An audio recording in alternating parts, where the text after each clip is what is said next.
নমস্কার বন্ধুরা, সোমার রান্না করে আপনাদেরকে অনেক অনেক স্বাগত জানাই। তো কেমন আছেন বন্ধুরা? নিশ্চয়ই ভালো আছেন। তো আজকে আমার একদম একটা নতুন রেসিপি হলো রসের মালপোয়া। তো ভিডিওটা শুরু থেকে লাস্ট পর্যন্ত জরুর দেখবেন বন্ধুরা।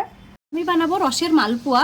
তো তার জন্য আমি এখানে দুটো কলা নিয়েছি, এখানে আমি নারকেল নিয়েছি, চিনি নিয়েছি, এখানে ময়দা নিয়েছি, আমি সুজি নিয়েছি, এখানে চালের গুঁড়ো নিয়েছি। কলাটাকে আমি গ্রেট করে নিব। চিনি শিরাটা রেডি করব। তো আমি জল দিয়ে দিয়েছি, হাফ কাপ জল দিয়েছি, চিনিটা দিয়ে দিচ্ছি। 50 গ্রাম আমি চিনি দিয়েছি এখানে। তো চিনিটাকে আমি ভালো করে মেল্ট করে নিব। এখানে আমি থেতো করা এলাচ দিয়ে দিচ্ছি দুটো। আমি কেশর নিয়েছি, তো কেশর দিয়ে দিব একটু কালারের জন্য। অল্প করে আমি কেশরটা দিয়ে দিলাম। দেখুন শিরাটা আমার রেডি হয়ে গেছে। এই যে দেখুন এক তার হয়ে যাচ্ছে, মানে শিরাটা রেডি হয়ে গেছে। তো এটাকে আমি নামিয়ে নিচ্ছি। আমি কলাটা গ্রেট করে নিয়েছি। আমি এখানে গ্রেট করে নিয়েছি কলাটা, আপনারা চাইলে মিক্সিতে গ্রাইন্ড করে নিতে পারেন। তো এখানে আমি ময়দা দিয়ে দিচ্ছি। ময়দাটা আমি 3 চামচ মতো দিলাম। নারকেল কোড়াটা দিয়ে দিচ্ছি।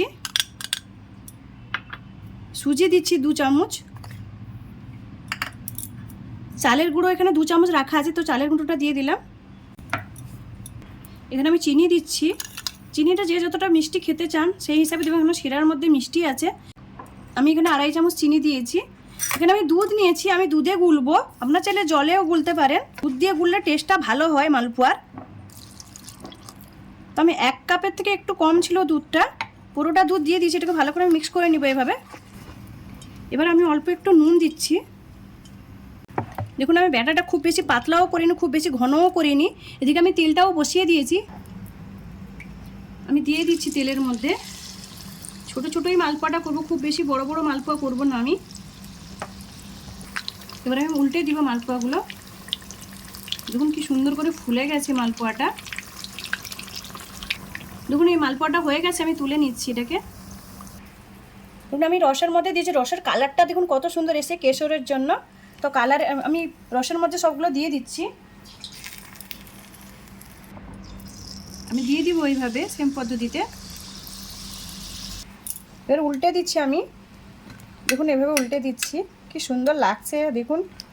আর আমি যেই পদ্ধতিতে বানালাম আপনারা একবার ট্রাই করবেন রসের মালপোয়াগুলো। দেখুন আমার মালপোয়াগুলো সব রেডি হয়ে গেছে। উপর থেকে আমি একটু পিস্তা নিয়েছি কেটে, তো পিস্তাটা ছড়িয়ে দিব। পিস্তাটা দিলে দেখতে সুন্দর লাগে। এভাবে পিস্তাগুলো ছড়িয়ে দিয়েছি। আমি একটা কেটে দেখাবো। এটা কেটে আমি দেখাচ্ছি। দেখুন কত রস পুরো ভিতরে ঢুকে গেছে, দেখুন কত সুন্দর হয়েছে। দেখুন ভিতর পর্যন্ত পুরো রসটা ঢুকে গেছে। তো আমার এই রেসিপিটা যদি ভালো লাগে লাইক করুন, শেয়ার করুন, সাবস্ক্রাইব করুন, আমাকে কমেন্ট করে জানান আমার রসের মালপোয়ার রেসিপিটা কেমন লাগলো। ধন্যবাদ বন্ধুরা।